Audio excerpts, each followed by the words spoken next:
CST 239, this is week 3, milestone 3. We were asked in our objectives to update our UML class diagrams, a flow chart, but we were specifically asked to make sure that we were analyzing and modeling out a UML diagram for an inventory manager that supports the following features. We need to be able to initialize it, remove a stable product and add a stable product, return an entire inventory that's been pulled from this particular inventory manager, and then have it integrated into the storefront application. From there, we also need to do the same thing.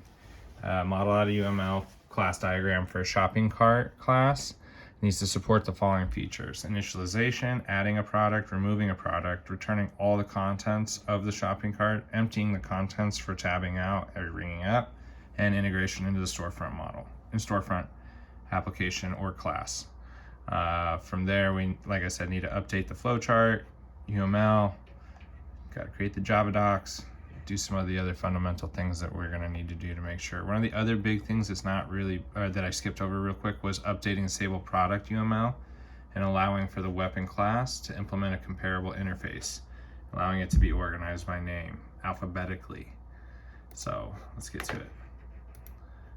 All right, in our soluble product class, the things that have changed, I went ahead and removed ID, created a counter. Just makes more sense. As we add products, we do not need to sit there and assign a specified product ID. We're just going to increment, so that makes more sense.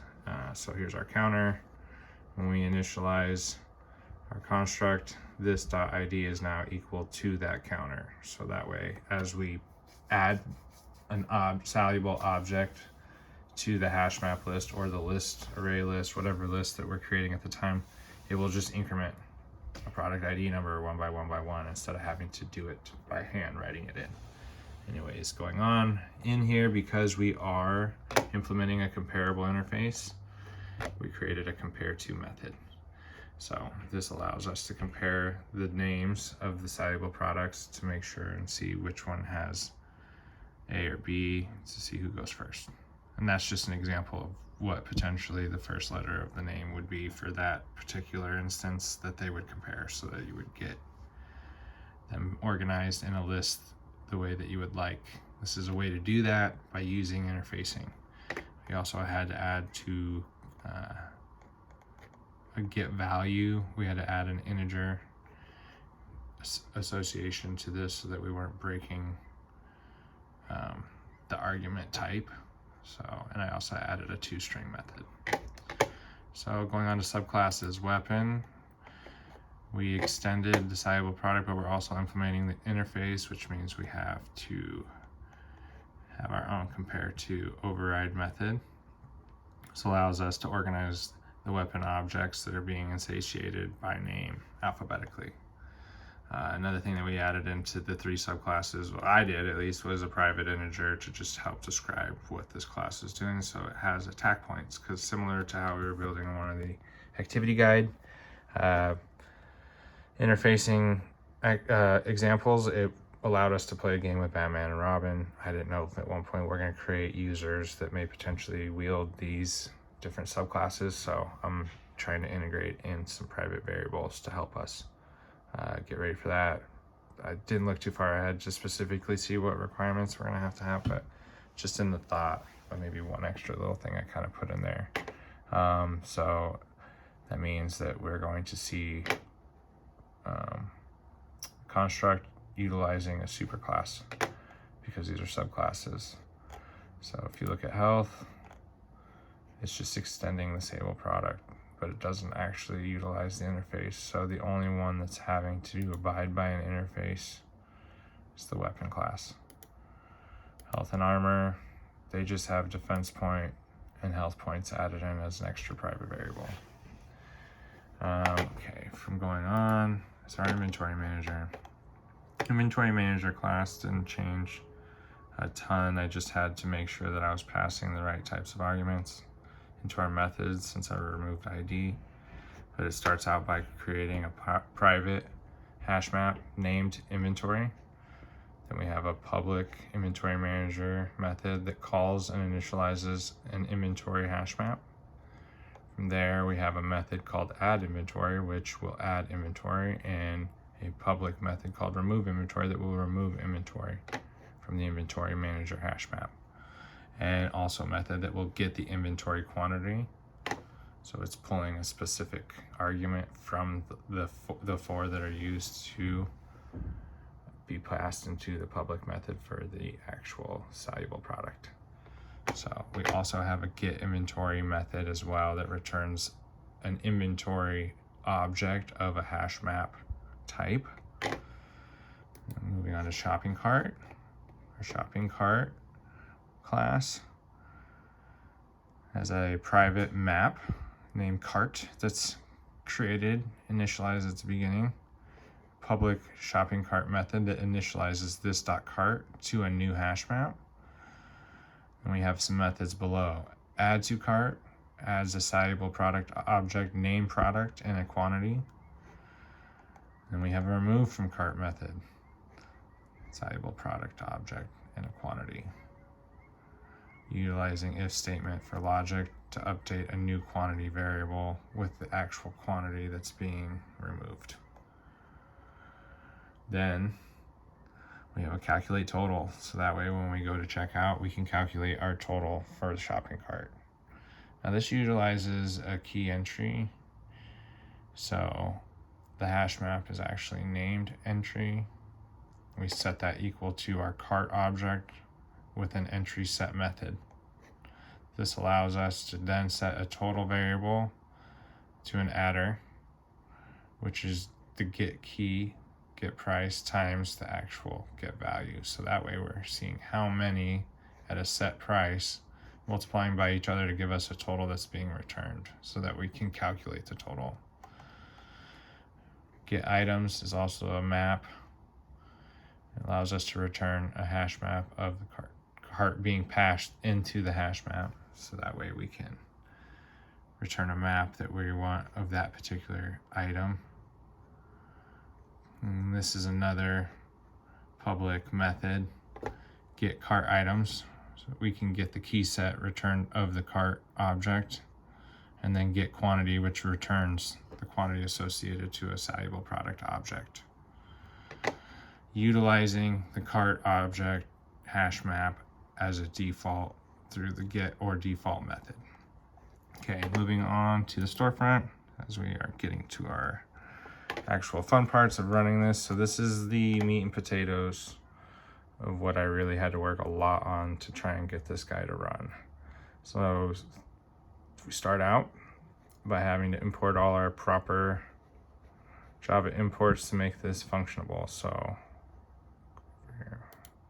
there's a lot, and it got deeper, especially with collections, comparator.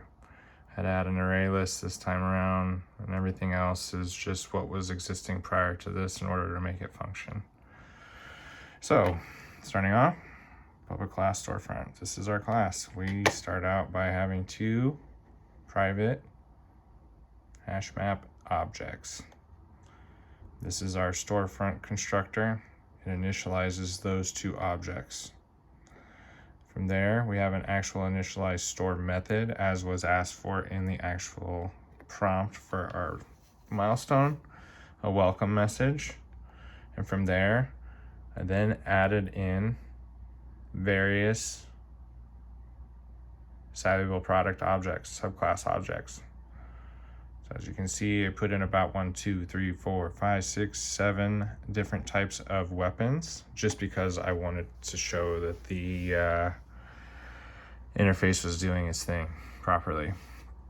So from there, we're going to go ahead and add those objects in a quantity to an inventory hash map, inventory manager hash map. From there, just printing a space. We have methods that we wrote within our class. So we have a purchase product method, a cancel purchase method, cancel all purchase method, in order to help us create the ability for the users to have options that were needed within this milestone. So, like take an example of the cancel purchase method. It loops through a specific quantity for each item, remove one item of the product from the shopping cart, and adds one item of product back to the inventory. So this is the kind of stuff that we were wanting to do for our user, giving him different abilities. So we start out by creating a storefront object. We then initialize it using our initialize store method that we wrote above. Then we create a scanner object, passing the system.inc into. Then we created a Boolean variable named quit and set it equal to false. Create a while loop that basically says while quit does not equal false. Let's run. Loop until the flag is true. So basically it's looking for that to change. We prompt the user by asking them to enter a product ID, and then we display what we have. This is part of where the interfacing came into play as well. So this particular map is being set equal to the storefront object and satiated to the inventory object's get inventory method. And then we go ahead and create a custom comparator object that compares the soluble product objects based on their names. This is only possible because we are insatiating the interface into the soluble product class. We're going to sort it because if I didn't sort it, it would just print however it wanted to. Originally, before I even had the ability to make the comparison, it was just doing random stuff and I wasn't aware. But now that I have that ability to sort, it does come out, at least in some rhyme or reason. So we sort the map by product name using the custom comparator object here. So we're creating a list of the soluble product type. It's a map, hash map, name sorted products, or a new array list, I'm sorry. Then we go ahead and use our inventory object key set method to create a key set. Then we need to create a collection and sort it with these two arguments passed. From there, we're going to go ahead and print the soluble product hash map list, sorted products hash map list. We have quantity, we set it equal to the inventory object get method with the product passed as an argument. From there, it's printing out that list so that the user has the ability to make a choice. We then scan for the user's choice and using if-else statements as the logic for us to be able to essentially give them the option to either tally out by entering 0, which would empty the shopping cart and give them a total.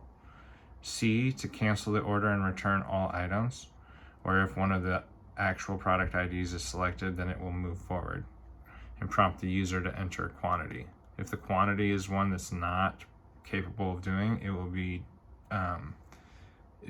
an else statement that basically tells them there's not enough in quantity to read, and then the loop will then start again. If it's something that's not even within the product ID list, it'll just say invalid product selection, and then we'll have to try again. From there, once they do select 0, they will break out of the while loop and you'll be able to print the shopping cart contents. So I don't have a ton of time, so I'm just gonna run the program.